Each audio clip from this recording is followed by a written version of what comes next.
This week, our hot topic, we take a look at the defense business community in our state, those who do business providing goods and services to the U.S. military. With us on the show are David Hayden, who's of counsel with the Smith Anderson Law Firm, Wendy Fletcher Evans, president of Atlantic Coast Trucking, and Tammy Everett, executive director of the Defense Business Association of North Carolina. Tammy, thanks for being on the show with us this week. Tell us a little bit about the association, who you represent, who your membership is, and some of the goals and objectives that you have. Thank you, Joe. I appreciate this opportunity. As you mentioned, the North Carolina Defense Business Association, our mission is to not only grow business opportunities here in the state of North Carolina, but protect the military footprint. We are the third largest presence in the U.S. Of military installations, and our defense companies are striving very hard to earn more business opportunities with the Department of Defense. And I'm very pleased today to have two representatives here with me that define that. And I'm excited about being here, so thank you. So our association, to tell you a little bit more about the dynamics, we have 220 member companies with 366 representatives that are active within the association. We do host over 100 events a year, really allowing our members to stay engaged across the state, and that in turn estimates about 80,000 employees here in the state of North Carolina. So very, very, very impactful, and we continue to strive and to grow and to be that voice for the defense industry. Well, Wendy, tell us a little bit about your company and what aspect of it is involved in doing business with the Defense Department and other agencies relative to the U.S. military. Thank you, Joe. We have been in business for 13 years. We are located in the eastern part down by the beach, but we provide transportation solutions for companies of all sizes. Doesn't particularly matter what product you want to move, but we are available to be able to move it anywhere across the country. It's a phone call, and we can take care of it for you.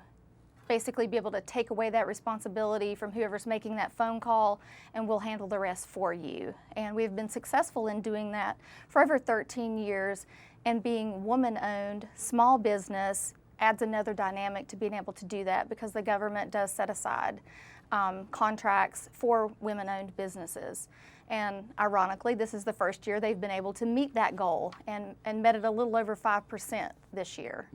Well, David, I know in your legal practice you represent a lot of the companies that do business in this particular sector. What makes North Carolina such a robust place for these businesses? Well, it helps, I think, to give you a little background on my perspective, because I was in the Army for about 29 years.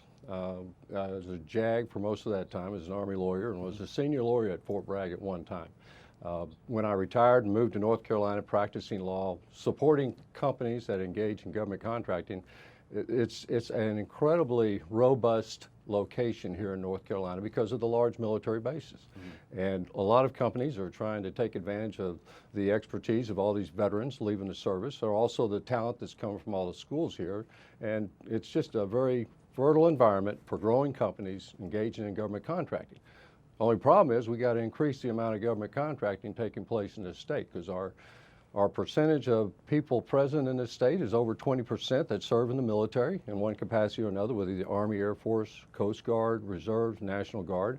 But we only get about 3 to 4% of the defense dollars coming to this state. And we're working in our trade association with the NCDBA to partner with other members to try and attack that problem and increase the defense industry in this state, in addition to protecting our military footprint. What are some of the strategies, Tammy, to try to expand upon the amount of business that would be available to these companies here in North Carolina?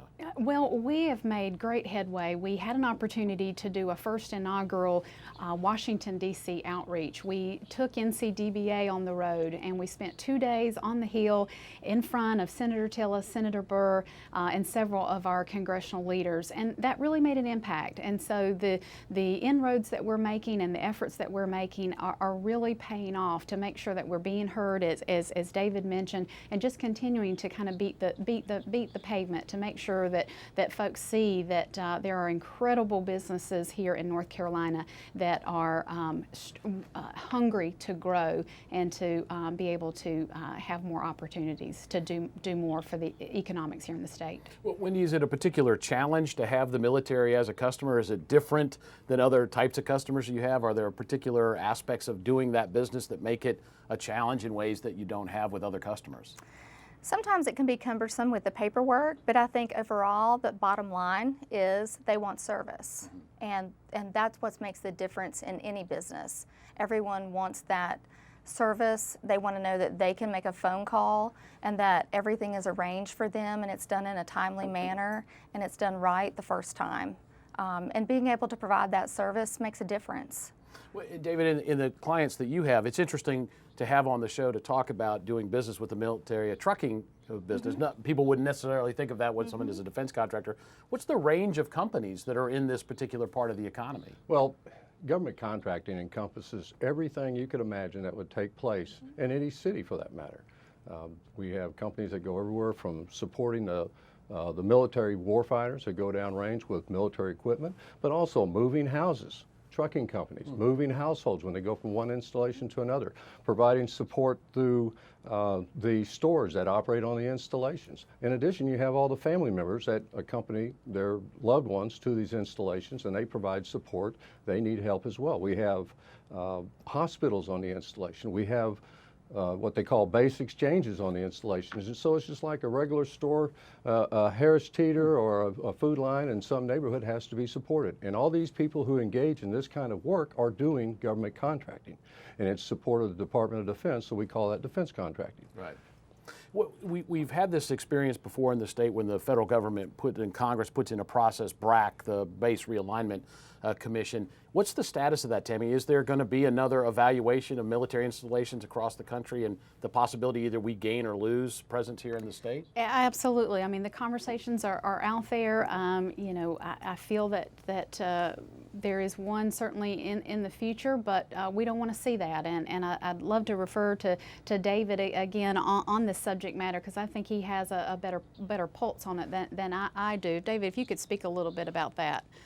The concern was for BRAC, is that what you said? Is there going to be a process soon about consolidation? Well, you hear a lot of reports about that, and I know a lot of people get nervous when they hear that. I think one thing that our federal elected officials could take note is if they speak together with one voice, they are a powerful voice.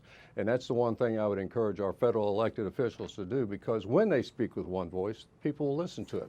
But if they take different lanes, and this is a non-political issue, and this is one that everybody should get behind and support. I don't think we're going to see a BRAC anytime soon, but I think inevitably what the military will do will remove forces, and then there will be no need to keep that base there. And so we have to be aware and approach that, and if we see something going on like that, to make our elected officials aware.